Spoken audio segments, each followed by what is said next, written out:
Sitafute tena ganji kuona huko mkatupa tabu hapa. Waheshimiwa, tunaendelea na uchangiaji. Tunaanza Mheshimiwa Balozi Bashiru, jiandae Mheshimiwa Dr. Joseph Kizito, jiandae Mheshimiwa Charles Mwijage, jiandae Stabulaya.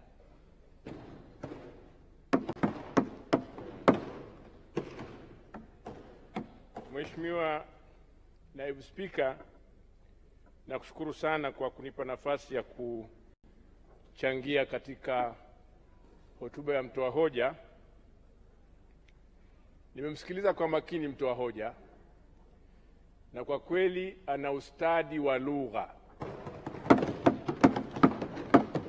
Jana kulikuwa na mjadala hapa kuhusu tuzo za lugha. Nadhani miongoni mwa watu ambao wanazungumza bila kuchosha, hotuba ndefu yenye maandishi na takwimu, Mheshimiwa Aweso naye yumo. Eneo moja tu ambalo sijaelewa, nimeelewa vizuri utenzi wako, misamiati yako, lakini pale uliposema ubaya ubwela,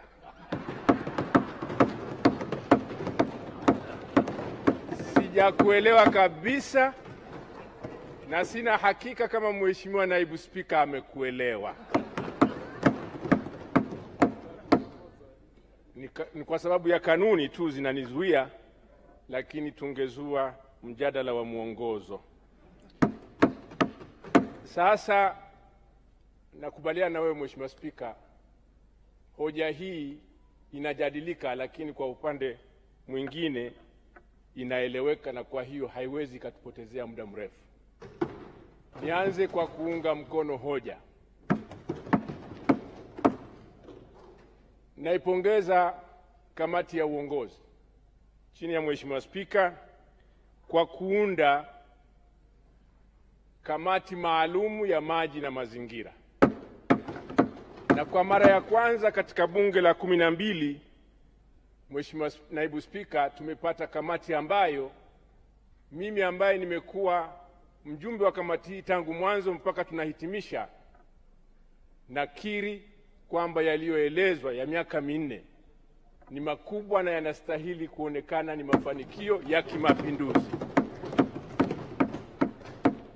Sasa kufanya mapinduzi inawezekana. Kuyalinda na kuyadumisha, hiyo ndio kazi kubwa. Na hapa ndipo mimi najikita katika kutoa mchango wangu.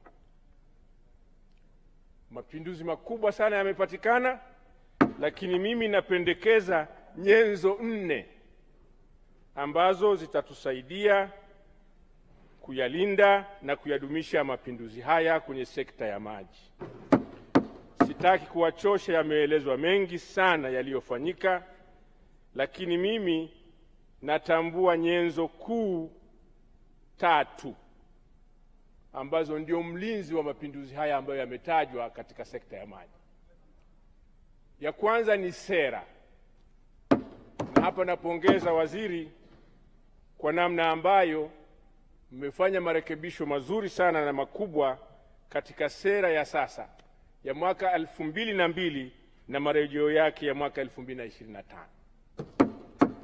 Ukiisoma sera, inaeleza kwamba usalama wa maji ni muhimili wa usalama wa nchi. Pili, usalama wa maji ni nyenzo kuu ya maendeleo ya kiuchumi. 3, usalama wa maji ni kipimo cha ustawi wa watu. Hii nyenzo muhimu sana itatusaidia kudumisha haya mapinduzi ambayo yametajwa hapa kupitia katika hotuba ya mtoa hoja. Kwa hiyo usimamizi bora wa rasilimali za maji ni swala muhimu na nyeti kisiasa, kiuchumi na kijamii. Na hiyo ndio maana naweka msisitizo kwamba utekelezaji wa sera hii ambayo inatoa mwanya mpana wa mabadiliko tulionayo hata ya tabia nchi, pamoja na ushirikishaji wa makundi mengi ikiwemo sekta binafsi, itatusaidia sana kuyalinda mapinduzi haya ambayo leo tunayazungumza. Nyenzo ya pili, na ametaja vizuri mtoa hoja, ni chombo hiki kinachoitwa RUWASA. Ukiangalia kazi zake zilizofanyika na idadi ya miradi iliyotekelezwa vijijini, unaweza ukadhani chombo hiki kina miaka 20 kwa umri wake. Lakini chombo hiki ni chombo ambacho kimekuja kwa wakati mwafaka. Kukilinda chombo hiki na kukiwezesha kifedha na watendaji kuwapa motisha ni jambo la msingi sana, kwa sababu tulikofikia ambapo vijiji si zaidi ya 2000 ndio havijafikiwa kati ya vijiji 12,000 ni rekodi nzuri sana. Lakini chombo hiki, kwa sababu nchi yetu inapanuka, watu wanaongezeka, shughuli zinaongezeka, kila mara kitatakiwa kiendelee kuwekeza nguvu zake kutoa huduma hasa vijijini. Na nchi yetu, kusema ukweli, watu wengi wanaishi vijijini na shughuli nyingi za kiuchumi zinafanyika huko vijijini. Kwa hiyo chombo hiki nacho ni muhimu sana, na mimi nitumie fursa hii kuupongeza uongozi wa RUWASA na uongozi wa wizara kwa ujumla kwa kazi kubwa iliyofanyika. Nyenzo ya tatu ni mfuko wa maji, mfuko wa taifa wa maji. Amesema vizuri mwenyekiti kwenye kamati yetu, tunaridhika na utendaji wa mfuko huu, lakini tunashauri kwamba bado kuna wigo mkubwa wa kupata fedha zaidi nje ya mfuko mkuu wa serikali. Ndio ameshaanza kazi ya kufanya maandiko na sehemu kubwa amepata fedha, na pia hizi fedha zinafanya kazi ya mzunguko kuwezesha mamlaka za maji kufanya shughuli zake. Kwa hiyo hii nayo ni nyenzo ya kuendeleza mapinduzi ambayo tumeyapata. Nyenzo ya 4 ni chuo chetu cha maji. Chuo hiki kinatoa mafunzo kwa wataalamu, na miradi imekuwa mingi vijijini na mingine ilikuwa haiendeshwi vizuri kwa sababu ya ukosefu wa usimamizi. Kwa hiyo wekezeni nguvu kubwa sana, na nakupongeza Mheshimiwa Waziri kwa wewe kusimamia wewe binafsi chuo hiki kukifikisha kilipo. Kilikuwa hakiko katika hali nzuri, lakini bado kuna nafasi kubwa ya kuwapa motisha, kuwapa fedha za kufanya utafiti hasa kwenye maeneo ya teknolojia, ili chuo hiki kitupe wataalamu wa kusimamia miradi yetu. Na mwisho, Mheshimiwa Naibu Spika, ni swala la utashi wa kisiasa. Na hapa nitumie nafasi hii kumpongeza mwenyekiti wetu wa Chama cha Mapinduzi na Rais wa Jamhuri ya Muungano wa Tanzania Dr. Samia Suluhu Hassan kwa kuonyesha utashi wa kisiasa katika sekta hii muhimu na nyeti kwa maendeleo ya taifa letu.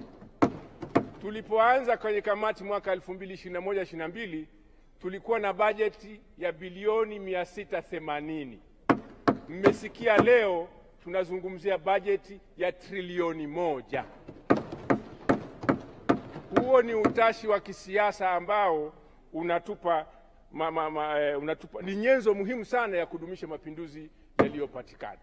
Mheshimiwa Naibu Spika, sina mengi ya kusema, kama ulivyosema nitakuwa najirudia na muda umeisha, na kushukuru sana, na kwa mara nyingine naunga mkono hoja. Asanteni kwa kunisikiliza. Asante.